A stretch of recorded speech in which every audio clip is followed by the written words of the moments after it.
Ibu masih hidup. Alhamdulillahilladzi ahyana ba'dama amatana wa ilaihin nusyur.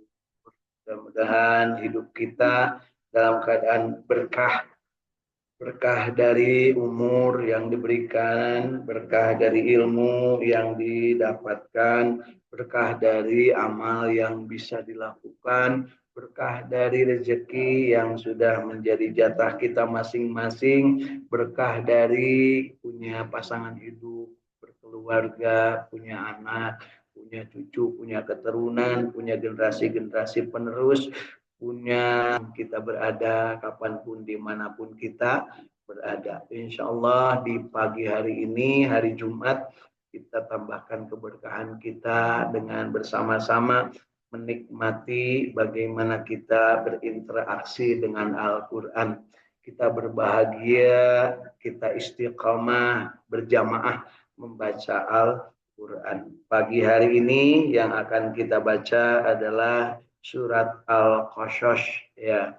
Surat Al-Qasas ke-28. Kita akan baca mulai dari ayat pertama. Surat Al-Qasas ini terdiri dari berapa ayat Bapak Ibu? Jadi terdiri dari 88 ayat. Adalah surat Makkiyah, surat yang diturunkan oleh Allah Subhanahu wa taala ketika Rasulullah belum hijrah ke Madinah. Jadi periodenya periode Kah. Jadi yuk kita rasakan bagaimana surat ini diturunkan oleh Allah Subhanahu wa taala dalam keadaan Rasulullah berada di Mekah, yang ketika berada di Mekah kita ingat kondisinya seperti apa, bagaimana pada saat itu mencekam suasananya, ya.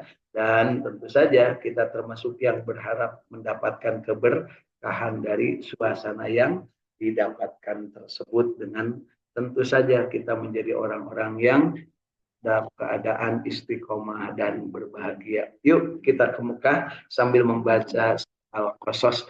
Dan ini juga dari Saung Tahfidz Al-Quran Al-Ikhlas Sukamiskin Arsamani Kota Bandung, dalam keadaan sehat walafiat, segar bugar, udaranya juga baik, insya Allah udara yang cukup menyehatkan dan menyegarkan.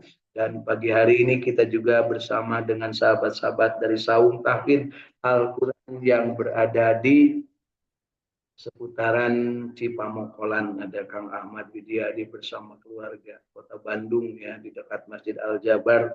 Juga ada sahabat kita dari Saung Tahfidz Al-Quran yang berada di Sumedang, Siliati bersama keluarga, dan sahabat kita dari Tanjung Jaya, Sukaraja, Tasikmalaya, sahabat kita Kang Agus Jafar Sidik bersama ibunda tercinta dan keluarga. Yuk pagi hari ini kita niatkan bahwa kita bahagia, istiqamah, berjamaah membaca Al-Quran.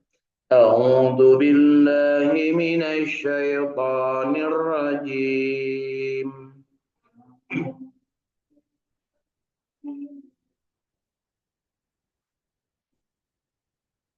Bismillahirrahmanirrahim.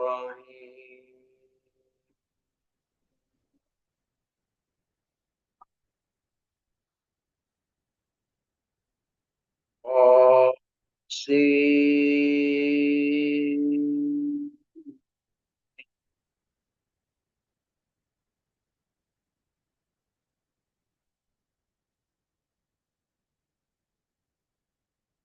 Tilka ayatul kitabil mubin.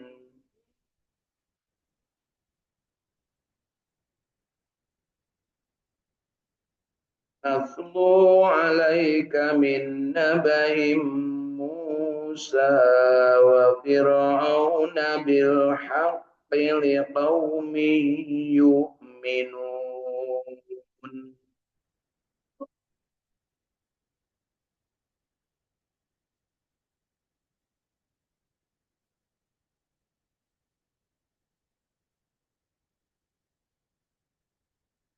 Inna Fir'auna ala fil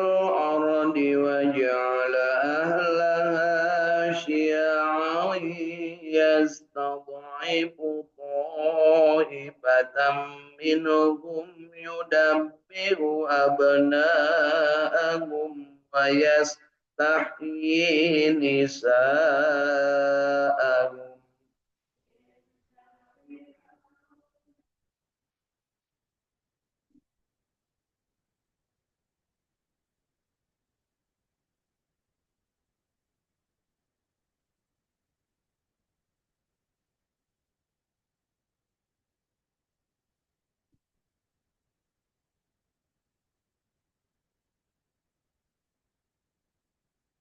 Innahu kana minal mufsidin.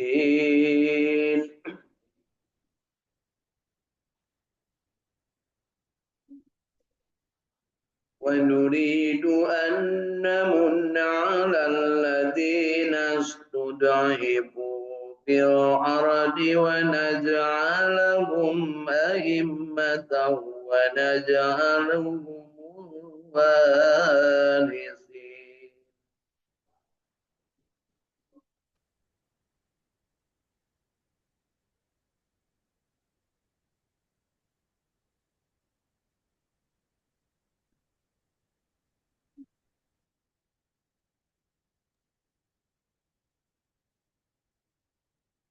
ونمكن لهم في الأرض ونري فرعون وهامان وجنودهما منهم ما كانوا يحذرون.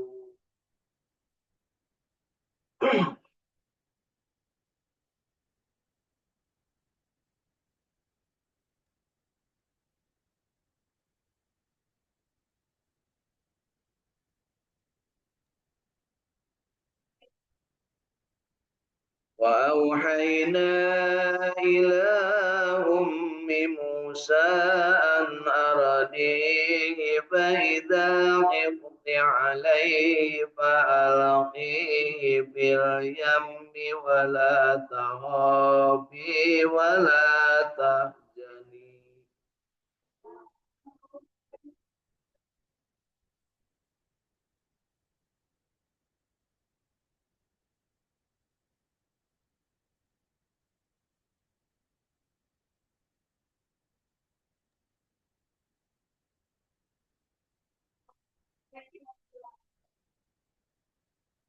إنا رادوه إليك وجاعلون من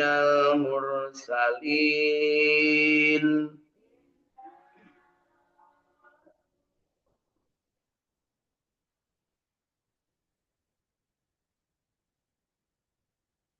فالتقطه آل فرعون ليكون لهم عدوا وحزنا.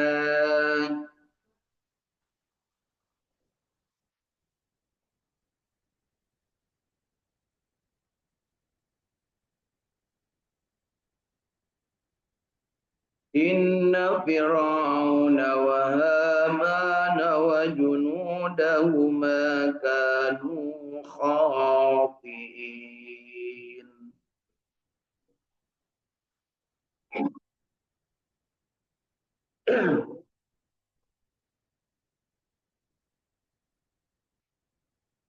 وقالت امرأة فرعون قرة عين لي ولك لا تقتلوه عسى أن ينفعنا أو نتخذه ولدا وهم لا يشكرون.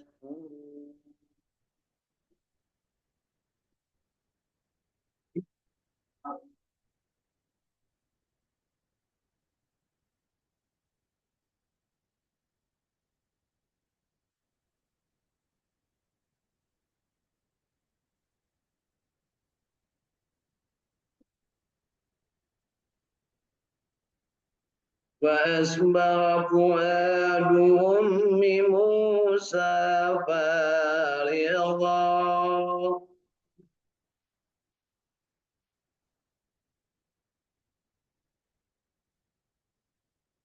إن كادت لتبدي به لولا أن ربطنا على قلبها لتكون من المؤمنين.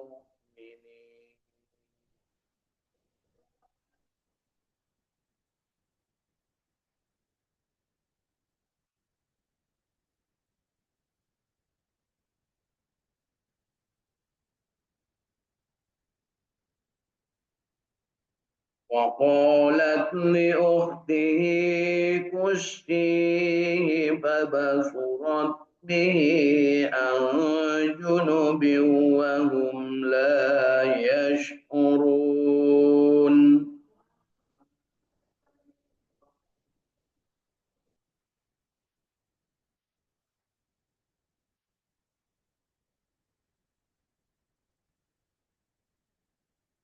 وحرمنا عليه المراضع من قبل فقالت هل أدلكم على أهل بيت يكفلونه لكم وهم له ناصرون.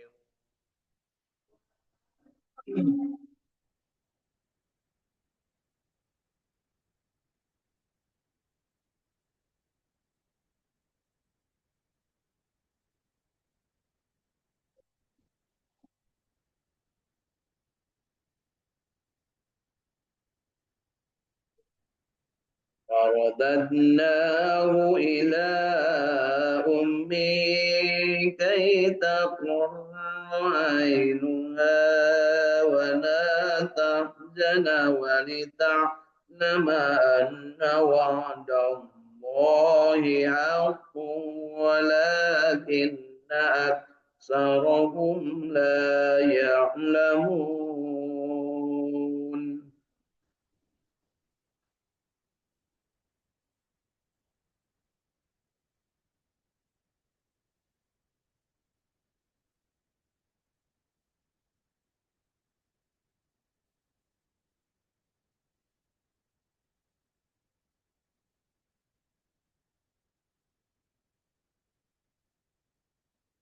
ولما بلغ أشده واستوى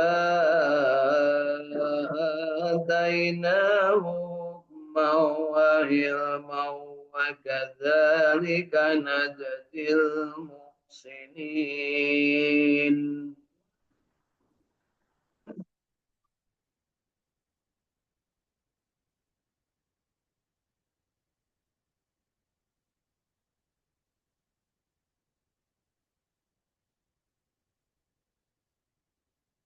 ودخل المدينة على حين غفلة من أهلها فوجد فيها رجلين يقتتلان هذا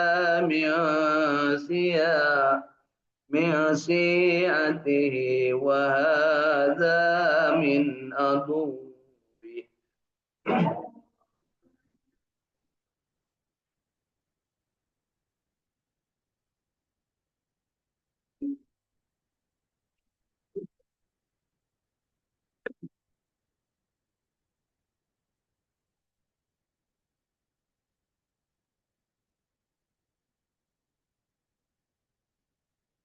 فاستغاثه الذي من شيعته على الذي من عدوه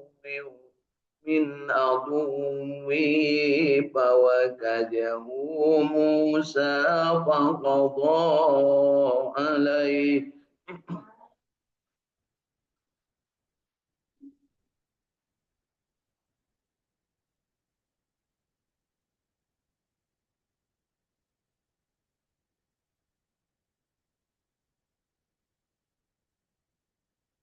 قال هذا من عمل الشيطان إنه عدو مضل مبين.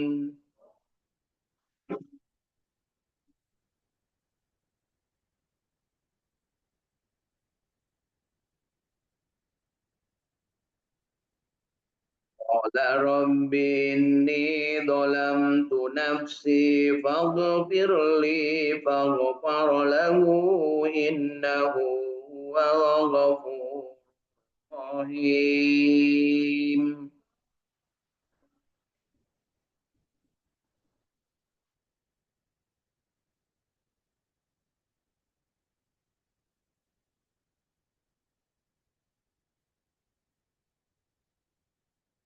قال رب بما أنعمت علي فلن أكون ظهيرا للمجرمين.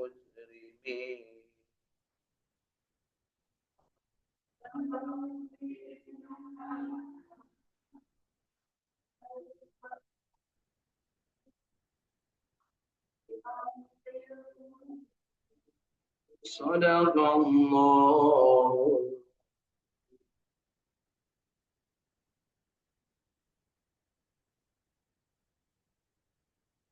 Alhamdulillah, Allahumma hamna bil Quran. Mudah-mudahan bacaan kita yang baiknya diterima oleh Allah Subhanahu wa taala dan yang salahnya diampuni oleh Allah Subhanahu wa taala, kesalahan-kesalahan kita baik sengaja ataupun tidak sengaja karena keterbatasan keilmuan atau karena kekurang pahaman. Mudah-mudahan kita diberikan kesempatan untuk tetap berumur panjang, beramal soleh, dan cinta Al-Quran. Terus-terusan tiap hari meningkatkan kualitas bacaan kita masing-masing. Insya Allah secara kuantitas banyak yang berjuang menambah tambahan berkali-kali hatam. Tapi juga jangan lupa secara kualitas kita harus tingkatkan tahsinul Qur'annya makin hari makin meningkat insya Allah. Alhamdulillah 17 ayat dari surat Al-Qasas surat ke-28 ini sudah kita baca. Dari dunia maya sana alhamdulillah sudah bergabung juga dari Bojong Soang, Bata Bandung, Kang Irwan Fikri bersama keluarga, dari Kasepuhan Cirebon hadir Teh Hilda Martina bersama keluarga, dan dari Kanoman Cirebon hadir Teh Irin Apriani bersama keluarga, dan dari Radio Kilait FM Bandung ya Kang Indra Gunadi bersama keluarga. Yuk kita hari ini tambahkan kesyukuran kita dengan menikmati apa yang sudah kita baca ini dalam bentuk meningkatkan kualitas pemahaman dengan cara menggunakan alat bantu. Alat bantunya kitab tafsir Ibnu Katsir yang sudah diterjemahkan ke dalam bahasa Indonesia. Mari kita mulai dari ayat pertama, surat Al-Qasas. Jadi kita hari ini berada di Mekah ya. Karena kita sudah membaca ayat-ayat yang diturunkan di kota Mekah dan yang kita baca 17 ayat. Dari mulai ayat pertama. To sin mim. Ini adalah ayat-ayat Al-Qur'an yang nyata dari Allah. Kami membacakan kepadamu sebagian dari kisah Nabi Musa dan Fir'aun dengan benar untuk orang-orang yang beriman. Jadi di sini Bapak Ibu penegasan bahwa di saat ayat-ayat ini turun, di saat Al-Quran ini turun ketika Rasulullah sedang berada di kota Mekah dan di sekitarnya beredar cerita-cerita tentang bagaimana Nabi Musa dan Fir'aun menjadi buah bibir cerita mun urang Madinah dongeng-dongeng radio temereun mun aya radio kisah Nabi Musa jeung Fir'aun. Sampailah kepada kita juga kisah Musa dan Fir'aun itu kadang-kadang anak SD sudah tahu bahwa Nabi Musa itu orang soleh, kuat, jagoan. Nah, sementara ada musuhnya namanya Fir'aun. Hebatnya Nabi Musa bahkan sampai bisa membelah lautan. Nah, cerita itu, kisah itu ada dan mereka nyaris menjadikan kisah ini sebagai bagian dari kehidupan mereka. Bahwa kalau seandainya ada yang zolim, maka itu dari kelompok Fir'aun dan dari yang baik ada di kelompok Nabi Musa. Tapi pada saat itu orang lebih parah dari Fir'aun. Ya, lebih parah dari Fir'aun di kota Mekah, Bapak Ibu. Waktu itu kalau Fir'aun memerintahkannya itu untuk membunuh anak laki-laki dan membiarkan anak perempuan. Kalau di kota Mekah waktu itu yang harus dibunuh itu adalah perempuan. Karena apa? Karena dianggap tidak baik atau dianggap tidak membawa keberkahan. Jadi kalau ada anak lahir perempuan, ya, maka langsung dikubur hidup. Tidak disembelih, tidak dikubur aja langsung hidup-hidup. Kan gitu Bapak Ibu ya. Nanti kita lihat. Disebutkan bahwa sesungguhnya Firaun telah berbuat sewenang-wenang di muka bumi dan menjadikan penduduknya berpecah belah dengan menindas segolongan dari mereka, menyembelih anak laki-laki mereka dan membiarkan hidup anak-anak perempuan mereka. Sesungguhnya Firaun termasuk orang-orang yang berbuat kerusakan. Dan kami hendak memberi karunia kepada orang-orang yang tertindas di bumi ini. Maksudnya waktu itu di bawah kekuasaan dia di Mesir.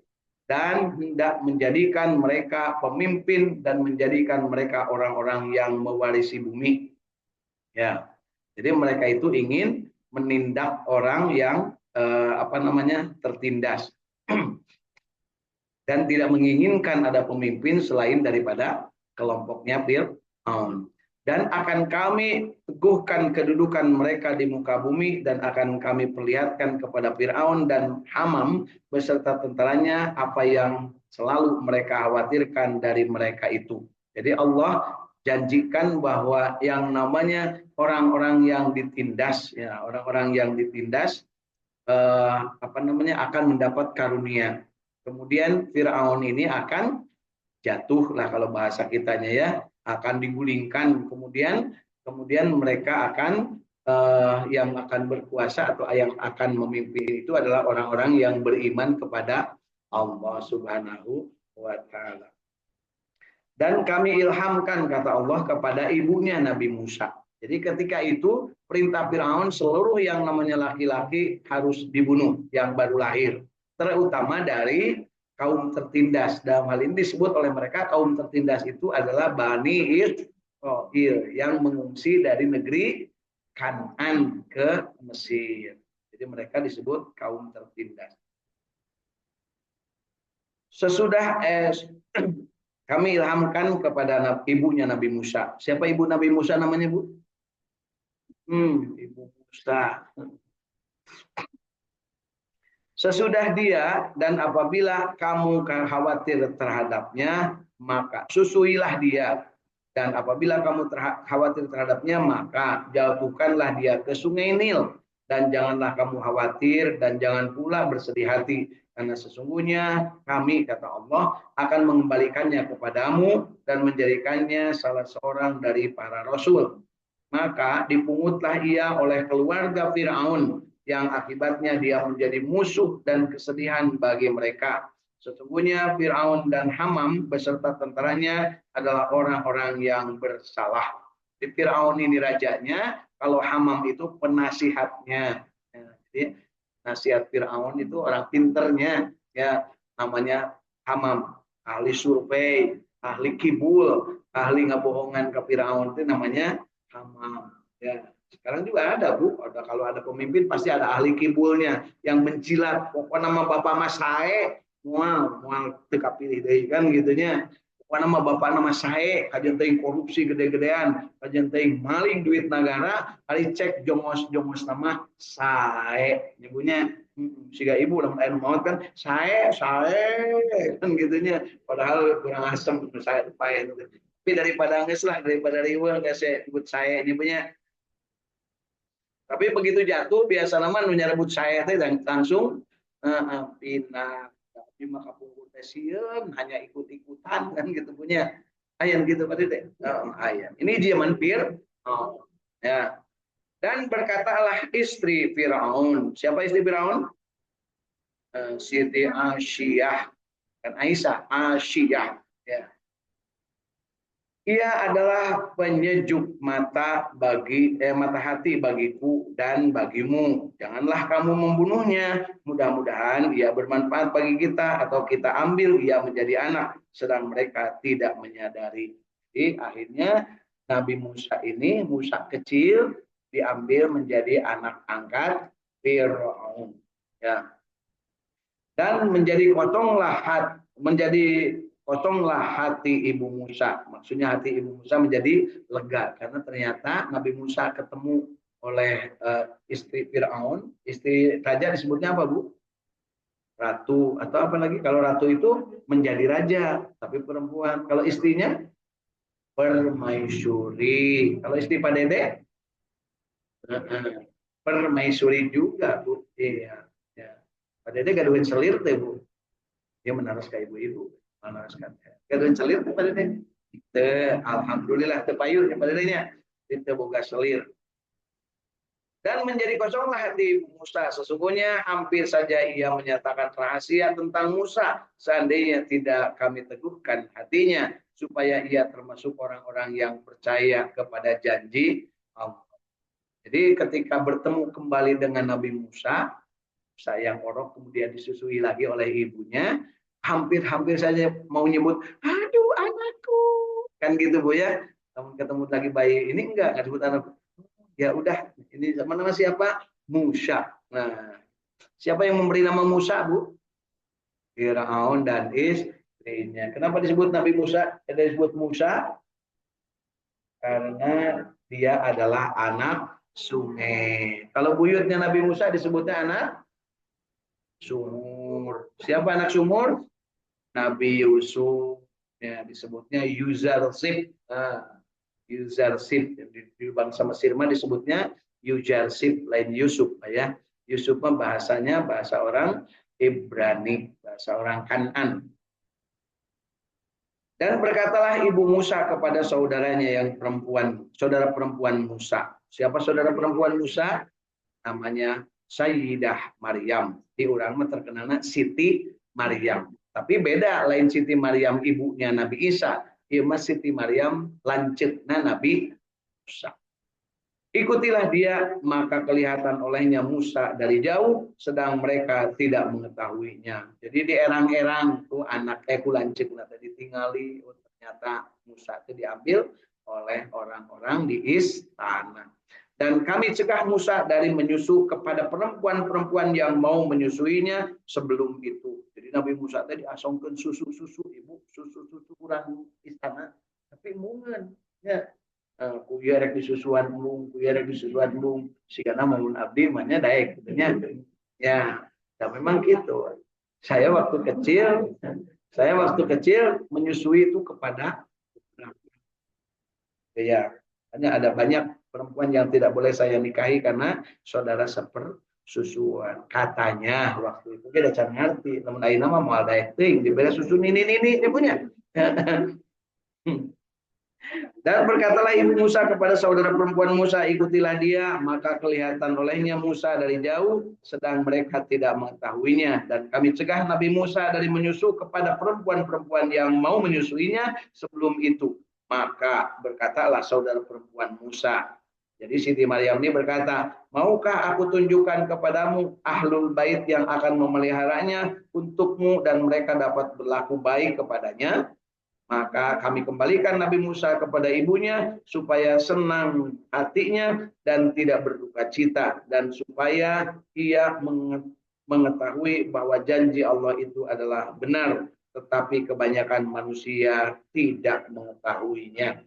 Jadi kemudian Nabi Musa disusui kembali oleh ibunda tercintanya. Alhamdulillah. Sampai sini masih menyenangkan kisahnya ya. Mari kita lihat. Dan setelah Nabi Musa cukup umur dan sempurna akalnya, maksudnya sudah agak dewasa, ya, kami berikan kepadanya hikmah kenabian dan pengetahuan. Dan demikianlah kami memberi balasan kepada orang-orang yang berbuat baik. Dan Nabi Musa masuk ke kota Memphis ketika penduduknya sedang lengah. Maka didapatinya di dalam kota itu 2 orang laki-laki yang berkelahi. Nah, yang seorang dari golongannya yaitu Bani Israel dan seorang lagi dari musuhnya yaitu kaum Firaun. Ingat waktu itu kaum Firaun itu ngajarago bunya, ngajarago kaum Firaun. Turunan siapa Firaun, Bu? turunan Ham, ya. Sedangkan Bani Israel turunan Sam, ya. Waktu itu Nabi Musa sampai dengan kira-kira usia 12 tahunan lah mungkin ya, udah mulai hideng, geus mimiti hideng ya, atau mungkin lebih gede lagi, mungkin geus balik ya, geus balik itu sudah mimpi, bahasa Pak Teguh mah geus mimpi. Nah, kemudian Nabi Musa itu keluar dari istana tanpa sepengetahuan orang-orang istana. Menyelinap itu tanpa sepengetahuan. Jadi keluar ya, lewat pintu belakang. Terus ulin ke kota, nama kota nanti Memphis, lain Mampus, Bu, Memphis. Kemudian di sana mendapati orang yang sedang berkelahi. Nah, yang sedang berkelahi, kenapa berkelahi? Si orang yang turunan Firaun ini ingin memperkosa istri orang Bani Israel. Ya. Nah, sedangkan si orang Firaun ini adalah mandor dan orangnya Bani Israel adalah dia pegawai. Si mandor biasa nama sop goreng kalakuan, Kang Mandor, kan di orang ini sop goreng makan mandor, anu kolor na morosop gitunya. Kang Mandor itu tuh Bu. Nah, biasa nama Kang Mandor mah sok bogoh kanu istina anak. Wah, nah ya sarua. Nah, tapi akhirnya mau diperkosa di tempat kerja dan akhirnya dilawan oleh suaminya. Ketika dilawan oleh suaminya, si suaminya ini kalah oleh orang yang namanya Mandor Fir'aun alias Jongos Fir'aun. Kemudian dibantulah oleh Nabi Musa karena dia minta tolong nak nih aku mau diperkosa istriku dan aku membelanya, aku kalah. Akhirnya dengan jiwa yang ada pada diri Nabi Musa kemudian dilawannya dan ditonjoknya si Jongos Fir'aun ini, kemudian mati Bapak Ibu. Sekali nonyok mati. Bayangkan Bu hebatnya Nabi Musa ya. Maka orang dari golongannya, maksudnya dari Bani Israel, meminta pertolongan kepada Nabi Musa untuk mengalahkan orang yang dari musuhnya. Lalu Nabi Musa meninjunya dan matilah musuhnya itu. Kemudian Nabi Musa berkata, ini adalah perbuatan setan. Sesungguhnya setan itu musuh yang menyesatkan lagi nyata permusuhannya. Kemudian Nabi Musa berdoa, ya Tuhanku, sesungguhnya aku telah menganiaya diriku sendiri, karena itu ampunilah aku. Maka Allah mengampuninya, sesungguhnya Allah dialah yang maha pengampun lagi maha penyayang. Kemudian Nabi Musa berkata, ya Tuhanku, demi nikmat yang telah engkau anugerahkan kepadaku, aku sekali-kali tidak akan menjadi penolong bagi orang-orang yang berdosa. Jadi karena ego sesama Bani Israel, maka tanpa pikir panjang dia tonjok orang yang akan memperkosa itu dan mati. Itu dianggap oleh Nabi Musa sebagai aku sudah menganiaya diri sendiri. Nah, jadi mohon diampuni dan kemudian diampuni oleh Allah Subhanahu wa taala. Bagaimana kisah berikutnya Nabi Musa? Mari kita ikuti Al-Qur'an yang kita yakini sebagai kebenaran ini untuk kita baca di hari esok. Mudah-mudahan kita esok masih bisa bertemu dan kita masih hidup ya. Yang paling penting kita masih hidup dan kita masih bisa bertemu. Alhamdulillah, izin gabung Kang di Permana ya, di Saung Jinten ya. Jinten di Saung Tafid Al-Qur'an Sukamiskin. Baik Bapak Ibu, sudah kita baca 17 ayat dari surat Al-Qasas, surat yang menceritakan tentang kisah-kisah para nabi dan rasul, dan mudah-mudahan kita termasuk yang ikut memahami dengan benar, mempelajarinya dan menjadikan ilmu, kemudian kita amalkan yang baiknya dan kita buang yang jeleknya sampai dengan kita mendapatkan kenikmatan. Setelah nikmat kita wawarkan, kita beja-beja, kita viralkan, kita sebarkan, kita dakwahkan kepada yang lain bahwa ada kisah istimewa di dalam Al-Qur'an dalam surat Al-Qasas. Hari ini baru sampai dengan Nabi Musa menonjok jongosnya Fir'aun. Dan kemudian Nabi Musa, apa yang terjadi dengan beliau berikutnya, kemudian kita akan ikuti di hari esok. Mudah-mudahan dapat manfaat dan balik sesuatu yang akan memberi manfaat dan akan memberikan manfaat kepada orang lain, itulah pilihan kita. Khairun nas anfa'uhum linnas. Sebaik-baik manusia adalah yang paling banyak manfaatnya bagi manusia yang lain. Dan manusia akan bermanfaat kalau dia berumur panjang dan beramal soleh. Khairun nas man tola umuruhu wa hasuna amaluhu.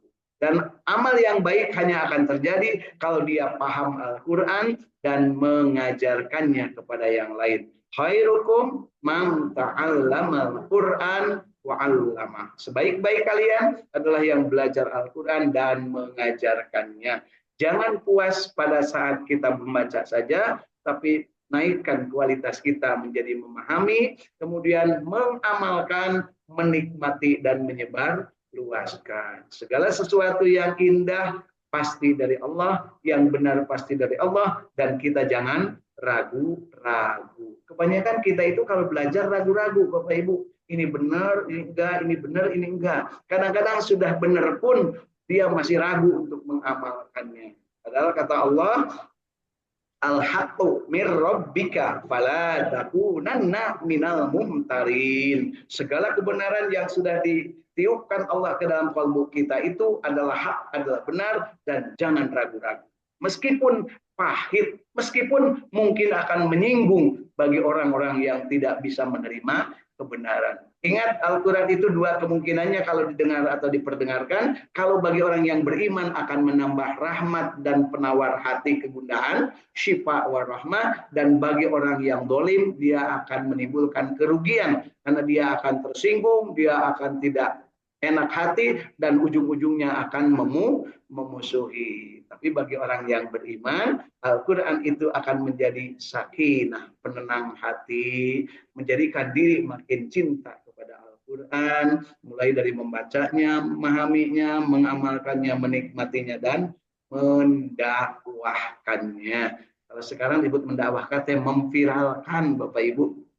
Jangan ragu-ragu kalau mendengar sesuatu, baik dari rekaman ataupun dari langsung, silahkan sebarluaskan. Karena apa? Dengan cara itulah kita mudah-mudahan termasuk orang yang mendapatkan kesempatan memperoleh rahmat dari Al-Quran.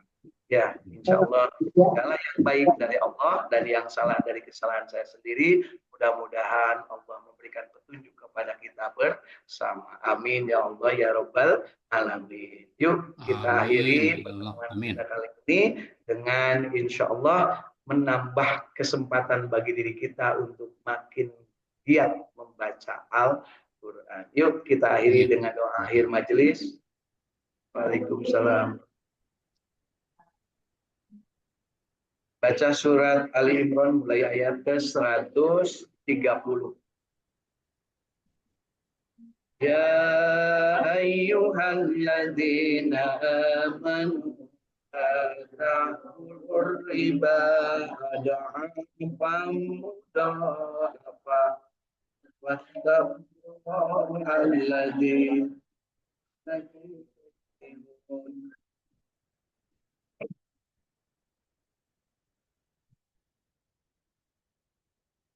وأطيعوا الله والرسول لعلكم ترحمون وسارعوا إلى مغفرة من ربكم وجنة أرضها السماوات والأرض أعدت للمتقين الذين ينفقون في السراء والضراء والكاظمين الغيظ والعافين